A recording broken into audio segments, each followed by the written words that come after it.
What is going on, guys? It has been a minute since anything has been posted on this channel. So long, in fact, that I thought nothing was going to get posted again. But I've got some free time. I've got some draft leagues still going on, and they've been going on for the past however long since the last time I uploaded was. And I'm not going to lie. I'm not going to promise that this is going to be a consistent upload schedule. I'm not going to promise that some games don't get backed up, but we'll see. We'll see if people like it, then we'll see if we keep going. Basically, this is EDC. I thought that I got a really cool team in this, and I thought that the competition was going to be pretty cool, and I really felt like talking through my games again. I feel like that was something that when I recorded helped me a lot. So I'm going to be doing post comms for every single game this season, because I like being able to think quietly in the game now, but I like going back and watching my games, and I think it'll help a lot of people learn, and it'll help me learn. So that's going to be what I'm going to be doing. This is the draft analysis of my draft. You can see there's some stuff missing. This is the EDC tier list. You can see the tiers, the points look really weird, and that's because they have banned the top, what they call the top 25 Pokemon. So there's no Urshifu, no Dragapult, no Torn-T, no Latios, nothing. Like, there was a ton of Pokemon banned. I'm not even going to go through putting them all up on the screen, but it made for a pretty interesting draft, and it made for a pretty interesting tier list. So let's just jump right into it. I got first pick. So in my mind, there was only one thing on the board here that was worth taking at one, and that was Charizard X. Mega Charizard X is insane. Like, you look at the fairies on the board, there's no fairy that checks it. It just offensively, there's a few Pokemon on here that can check this thing. Otherwise, this thing has outs to almost everything. It's got insane bulk when it mega evolves, insane attack. Tough Claws is just stupid on this Pokemon. Dragon Claw, Outrage, Flare Blitz, Thunder Punch, Dual Wing Beat, all those moves get a boost, which is insane. It can run special when it wants to, like if you're facing a super physically bulky Pokemon. Draco Meteor or Dragon Pulse or Overheat is fine to bring. Dragon Dance is obviously its most common set. It has SD, Scale Shot now, which is something that can sweep teams potentially. This thing's just broken. I played in a draft tournament a few weeks back. Ended up getting like top 32 out of 200 something people, which I was going for top 16, but top 32 was fine. And I played with a team very similar to the one that I drafted in this. And Charizard X was on that team. It was an 8-man draft, and it just tore teams up. Like, there was just nothing that reliably checked it, and it just won me a bunch of games. So in my mind, it was this all day long. When I saw I got first pick, there was nothing else that I wanted to take. Then I was looking at the board. Pago brought up that he thought that Thundurus fit his team really well, and then I said, oh, I've been wanting a special breaker. Like, I've been looking at the special breakers on the board to find what I could go with Charizard, and there were things that were on there, but some of the stuff I didn't agree with where they were placed. So some stuff was just like a hard no for me. Thundurus was one that when Tago was talking to me about it, he made a really good point that a lot of the grounds that Thundurus has a bad matchup into are gone. Landorus, both Landoruses, because they banned Sheer Force Landorus and Lando T. Garchomp's gone. What else was there? I feel like there was something else that was gone, but like those are the main three that when you have a Thundurus, you look at those matchups and you go, okay, Thundurus actually isn't that great offensively here. For most other grounds, Thundurus has Grass Knot 4, so it's fine. Like Palo Sands, Mudsdales, Steelixes, Swamperts, Seismitoads, all, like a bunch of the grounds that you think of, you have Grass Knot coverage for that 2-hit KOs, so you're usually fine, or it OHKOs after a plot.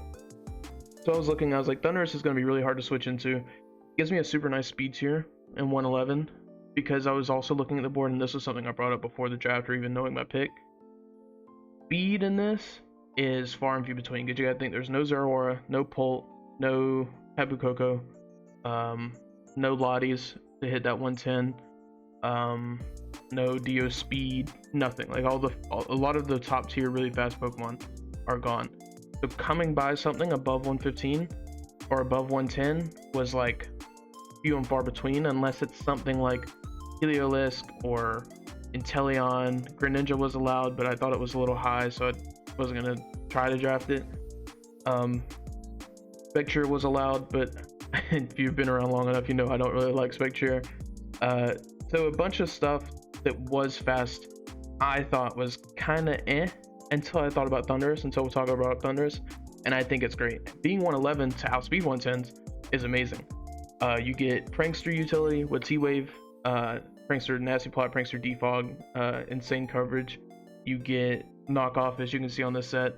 Gets U-turn and Volt Switch, which for electric types is huge because you can't be stopped from pivoting. And yeah, I just thought that this thing would go really, really great with Charizard, especially to like break down the waters that might try to stop Charizard and stuff like that. So I thought it was a great pickup.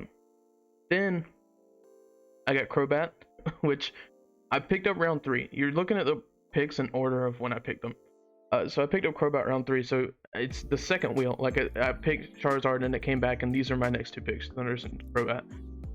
And a lot of people were very surprised at the Crobat pick, to say the least. I had a lot of people, they were like, oh, what did I just see go on that wheel? That was a horrible wheel, whatever. I didn't think so. Crobat was at 12, and there is just not a game where Crobat's bad. Crobat has a set for every single game that you play. Like, it is a mon that recently I have come to love to play with. The ability to go physical with Brave Bird and Cross Poison and U-turn, the ability to go special with Air Slash, Sludge Bomb, Giga Drain, Heat Wave, stuff like that. It has Super Fang Taunt, so you can it's got the Stall Breaker sets covered. You've got Defog wrapped up in a Pokemon, a great Fairy Resist wrapped up in a Pokemon, good pivot, and the 130 speed tier. The 130 speed tier was like, yep, I'm taking this immediately. Whenever it got back and I saw it was still on the board, it was like, I take this now or it's not making it back. And I was right. Somebody was looking at picking it up the rounds after I got it, the 2 rounds it would have went through. And I was super glad that I went ahead and picked up this Pokemon. It's incredible. I like legitimately, I don't think I've had a matchup with Crobat in the 30-40 games I've played with it that it had a bad set. It's always had a good set, and it's always put in work, and I think it was worth the pickup there. So then we go through 2 more rounds, and it gets back to me, and my Milotic is still on the board. And at this time, I was talking to Tago, thinking like I'll go Blastoise, because with Megazard, you want good removal, because Stealth Rock is pretty detrimental to Charizard because you can't run boots. You have to be holding your Mega Stone, so if you're not Mega Evolved, you're taking 50. If you are, you're still taking 25. So you want your removal, and I thought Rapid Spin would be nice. But then I was looking at it, and Infernape had gotten picked up, and a couple other fire types had gotten picked up, and Blastoise didn't help my matchup against them. And the way my plan was set out, I wasn't going to get anything else to help my matchup against them. So I opted for the wall of Milotic. I think it's a great Pokemon. It can sometimes be a little bit passive depending on the matchup, but there's not a lot I need it to do on this team other than pivot into something that is threatening, which is everything else on my team.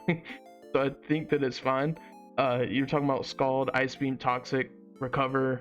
That's anything with Scald and Toxic in my mind, like automatically isn't passive, because those 2 things, regardless of how much damage you're doing with Scald, getting a burn is still progress most of the time. Getting a Toxic off on things, still progress most of the time. Being able to check Infernape, which otherwise sweat my team with Scarf, is great. And so that is what I went for. And that's pretty much it. Having Haze, the stop setup Pokemon, it's just, and I took one of what I think the 2 Pokemon that can check Zard is off the board. The other one I think is Slowbro. But Milotic I think can pretty hard wall Zard unless I'm able to get a lot of chip or spikes or something up. And taking that off the board means I don't have to play it, so I was a-okay with it. Next was a Pokemon that, if you've been on the channel long enough, back in my VGC days, people know, and it's Obstagoon. It was the first video I put up on my channel, has some like 1,200 views or something. This Pokemon's super cool, and I've never gotten the chance to draft it. It's something that in my mind has always just been kind of okay. The problem is the leagues that I've been playing in are like 8-mon leagues or like 9 or 10-mon leagues, and it's really hard to draft something like Obstagoon because you're trying to compress so many roles. So you're trying to compress your dark type into maybe like Zarude, for example, is something I love to draft because it compresses my grass, my dark, a good speed tier, a pivot, a breaker. Like Zarude does so much. So it's hard to get around to cool Pokemon like Obstagoon unless you can really fit that into a team really well. EDC was 9 to 12. So I thought that it would be really easy to get some of these Pokemon that are really cool to have, but really hard to build around with less Pokemon, and Obstagoon was one of them. And I thought Spectre was drafted in like round 2 or something. So you've got to think about that. Like if you don't get a Spectre check, then you're pretty screwed against it. But if you get a Spectre check, then it's pretty screwed against you. Obstagoon I think is one of the better ones, because if it's Wisping you, you've got Guts. You've got the knockoff to always be able to hit it and stuff. So Obstagoon helped there. Doesn't help against a lot of other growths, but just as far as a breaker goes, something to break teams down for Zard or like Crobat or something to clean up later is like, this is it. And I thought that it would be super good. A lot of the top tier fairies are gone, like Beanie and stuff like that. So I thought this would be a really great pickup to get. And it doesn't just have the Flame Orb sets. I've thought about like AV sets. I've thought about Reckless sets. Flame Orb is by far the best one. It has Parting Shot. It has things like Switcheroo. It has some text and stuff. It has CC for steals if you're looking at it and thinking like, oh, a steel type could. Well, it has CC. I think it has Poison Jab. It's got coverage. And just Guts Facade obviously is going to do a lot. So almost everything. And they can't switch in their immunity because you're also a dark type. So you can just knock off the ghost type. So it's super hard to switch into. And I think with the amount of pivots you've seen on my team so far, Thundurus, Crobat, Milotic, I can get this on the field and I can put it in a good position. So I went ahead and grabbed it because I thought that it was really good. I think it was like 10 points, 12 points, something. So it wasn't too bad. And we had a ton of points. It was, like I said, 9 to 12 mons, 115 points, which is way more points than what I am used to drafting with. So it felt like a playground to play in with these points. Next, I picked up Hatterene. Hatterene was super low. I think it was 8 points. I'm not sure why it was so low. I think Hatterene is insanely good. It doesn't lose to mini dragons. Like you need to have pretty much a stab to beat Hatterene as a dragon, like Dragalge, for example, or something like that. Otherwise, if you're carrying something like Iron Head or Iron Tail or Poison Jab, you can hit Hatterene, but like a lot of the time it doesn't do a lot, and you just Draining Kiss back up in front of the thing, which is super great. Magic Bounce was huge. When I went into it with Megazard, I thought I'm gonna get Hatterene anyways, thinking it would be like 10 points, but it was just straight up 8, so it was even less than what I thought. And when you're looking at it, you think Magic Bounce for Zard to keep hazards away is amazing. It has a pretty okay matchup into a lot of the rock setters, unless it's like a steel type rock setter, which you don't want to switch into too often, but we've got removal other places, which is fine.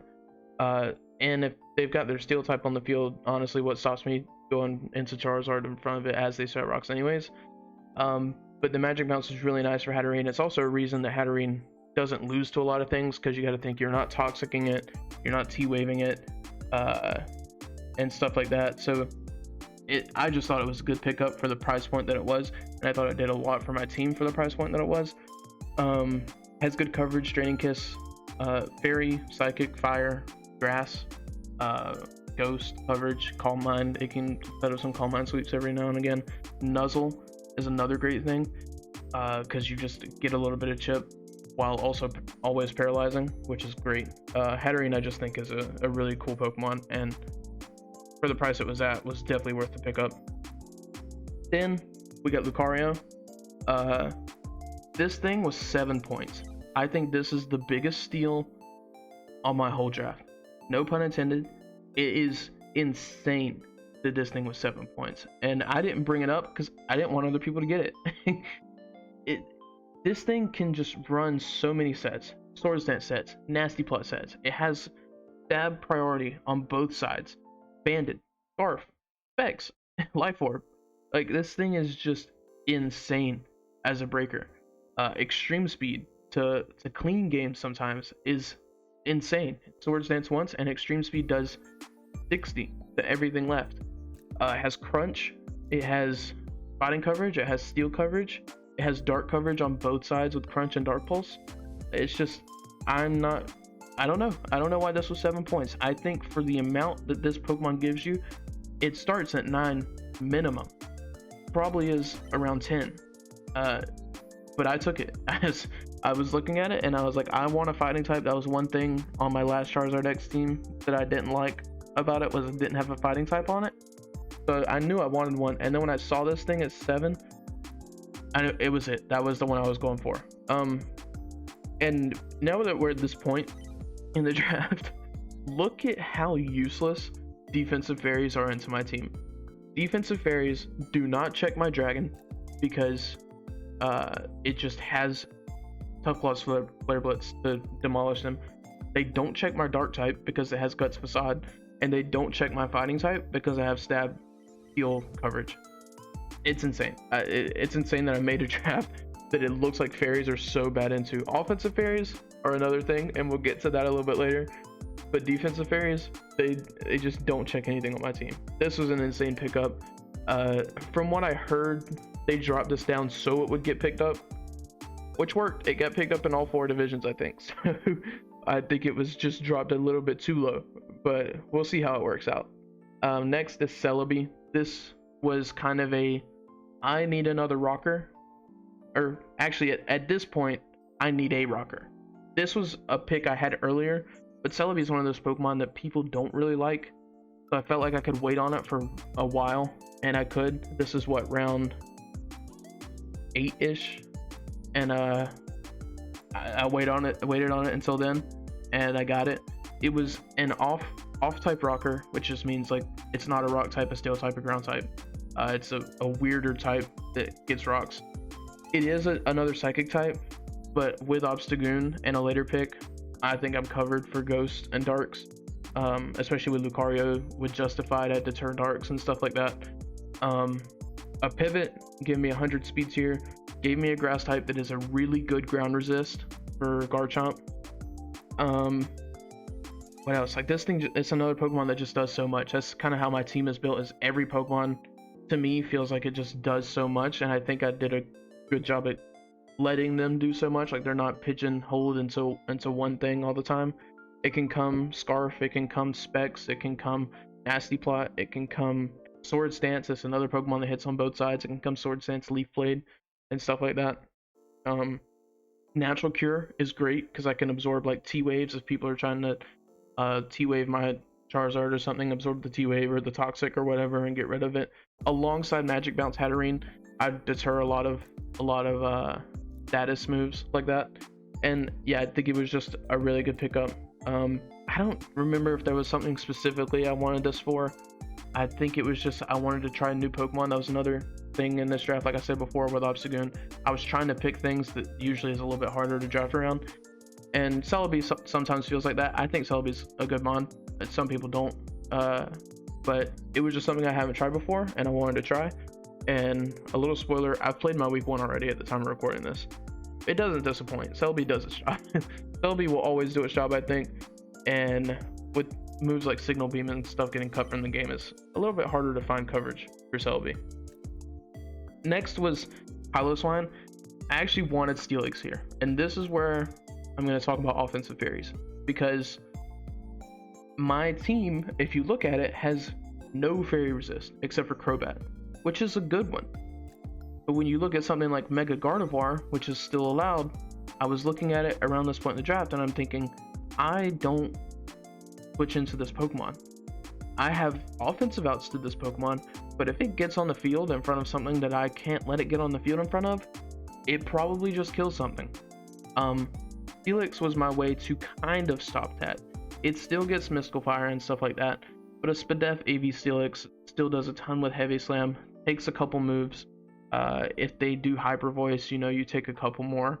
If they Side Kick or Side Shock, you take a couple more. Like, they have to predict the Mystical Fire and force your Steelix to only switch in maybe twice, because you're gonna live 2. So they have to Mystical Fire on your first switch in, and Mystical Fire on your second switch in, and then Mystical Fire a third time for Steelix to go down. And it was just going to be nice to have that stop. Have that thing that can stop Gardevoir's momentum in the middle of the game, so then I can reposition myself around it afterwards. I thought I could wait on Steelix. I looked at all the teams, and I didn't think that it fit on anybody's team. And I was apparently wrong, because somebody picked up Steelix. It was a bad snipe, I won't lie. It made my Mega Gardevoir matchup defensively almost impossible, because I have Lucario, but it doesn't resist Fairy because it's a fighting type.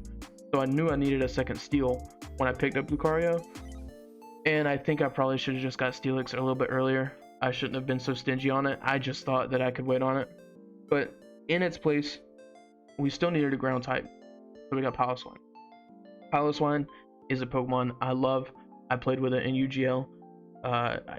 Piloswine's another one of those mons. It's going to come to a game to do something specific, kind of in the similar way that Steelix does. It switches in once or twice, stops a certain Pokemon from just sweeping you immediately, kind of forces them out, lets you reposition and stuff like that. It's a great rocker. Its coverage is really, really good. Base 100 attack, I think. Yeah, base 100 attack. And with Eviolite, it's super bulky. Thick fat means it's only weak to Steel and Fighting, I think, and Water.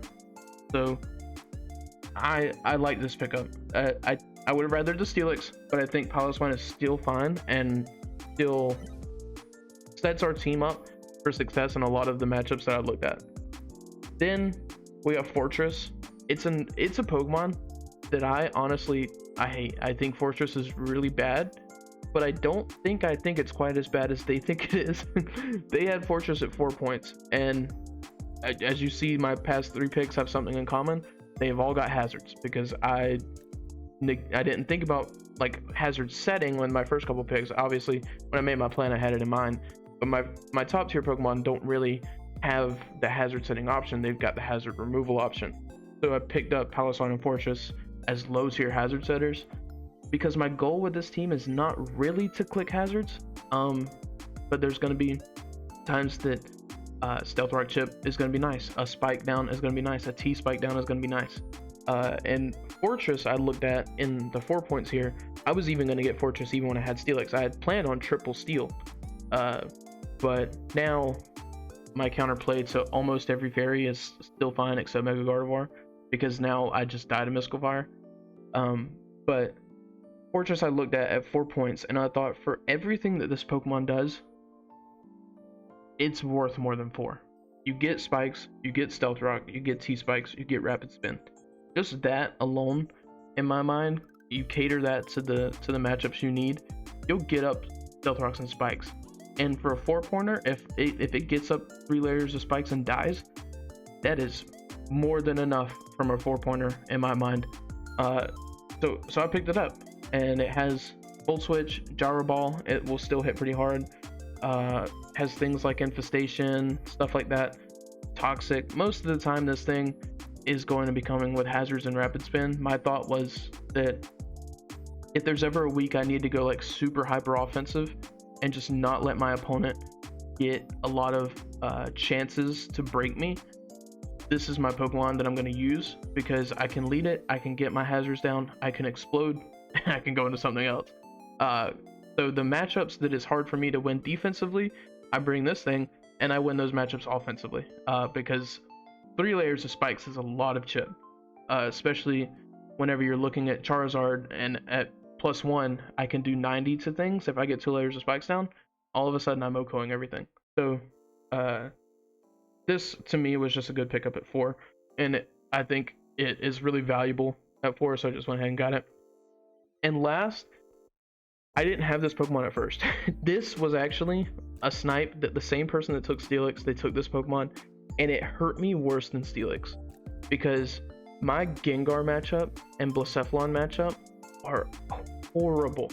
They're just straight up like it's just like every time those two Pokemon came in on my team, they got a kill.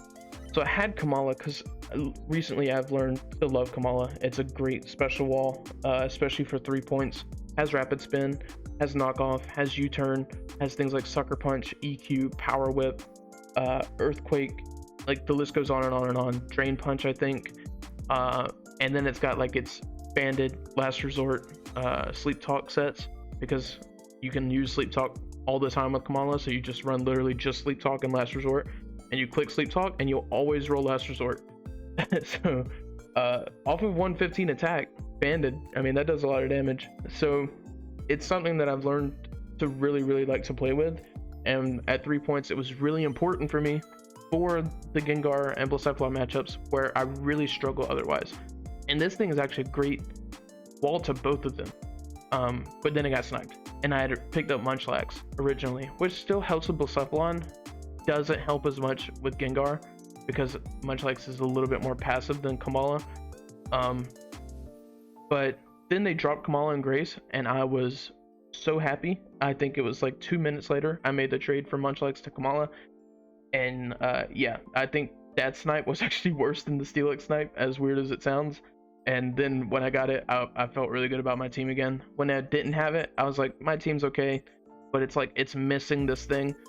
And now that it has it, it's like my whole team's here. So that's the last Pokemon. I don't really know how long this has been. 26 minutes, that's not long. I kind of ran through it, but like I said, I don't know when games will be up. I don't know how long between after this and the next video will be.